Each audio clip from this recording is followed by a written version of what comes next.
told you that most of the groups that come here are Christian groups. And the reason that it's mostly Christian groups is because Beit Shan is one of the Decapolis. The Decapolis are the 10 cities, and I only have the map in Hebrew, I'm sorry. These are the 10 cities, the Decapolis, okay? That it is actually, a Decapolis is 10 cities that had like a treaty, okay? Cities of refuge. And Skytopolis is the only one that is on the western side of the Jordan River. The other 9 cities are in the area of Jordan. Okay? Jerash, Philadelphia, okay, Hippo, all right? All these are on the other side. And Skytopolis is the only one on the western side of the Jordan River, and that is why it is an important town for Christians. Okay. You said they had a treaty between them, and you said something about cities of refuge. What does that mean? Pardon?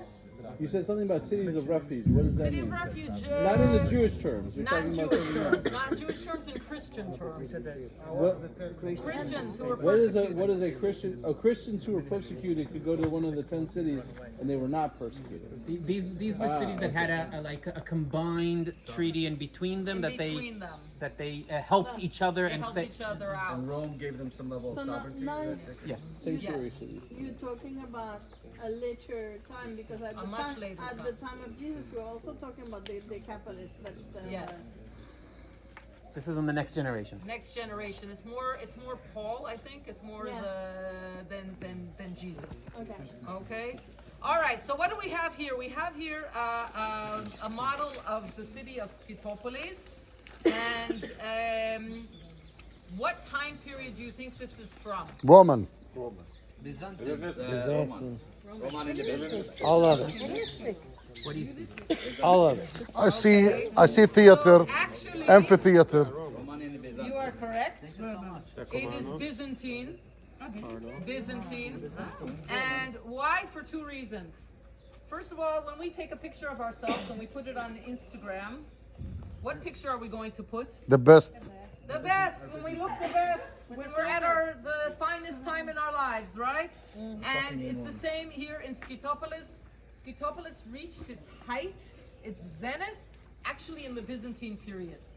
Okay, the size of the city also, biggest in the Byzantine period. Okay, we also know that this is not Roman. Why? Because we have a wall around the city.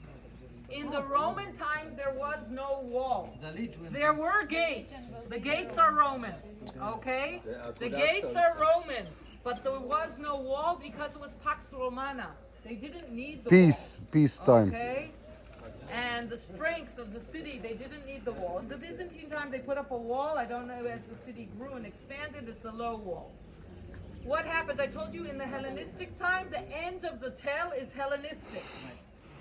Because up here, the tel is very high, and down here we can see the river. Do you see the Harod River? So the Hellenists were like, why do we have to go all this way down to the river to get water? Why don't we build the town here close to the river? Do you see all the houses scattered along the riverbank here? Yeah. And so they built the Hellenistic town by the river, and the tel became the Acropolis, where they would build the temple to Zeus. Okay, the height. You want the height for the temple. Then people would make the pilgrimage up the mountain to the temples. When the Romans come here, the Romans have another idea. First of all, Romans like their cities to be very, very planned in a very certain way. And also the Romans have technology. The Romans know how to bring the water to them. They don't need to go down to the water. They know how to make pipes. They know how to make aqueducts. They know how to bring the water for their needs to them. And so the Romans rebuild the city at the base of the tel and make it the way they want a typical Roman city to be, which is what? A cardo, which is the road from south to north. Hippodamic, That's here. they call it. Okay. The Hippodamic cardo, net, right? and the decomanos, which is from east to west, which is this road here, this is the western gate of the city, which was called Caesarea Gate. Okay. And what else do we need in a Roman city? We want to have a theater, we want to have an amphitheater, we want to have hippodromes, we want to have bathhouses, there's more, temples, an odium where the Decumanus and the Cardo meet. I thought that was a tetra. Okay. A tetra. Tetra. Tetrapilot. Yes. This is the place where they meet. this is where they meet. Tetrapilot. Yes. Stadium? Do they call these gates triumphal Tetra is arches? the four gates where they meet. Is No, that a they term? weren't Although it's triumphal Tesaras in English. That was Caesarea Gate. But they're just freestanding gates. Freestanding gates. Nothing else around it. Just this is the entrance. And bridges. There was a bridge over there over the river. I see this one. Okay, which still stands part of it today. marks the border of the city. All right? Thank you. But they had a problem. The tell is in the way. And so the cardo can't be straight the way normally they like in Roman cities to have that perfect cross.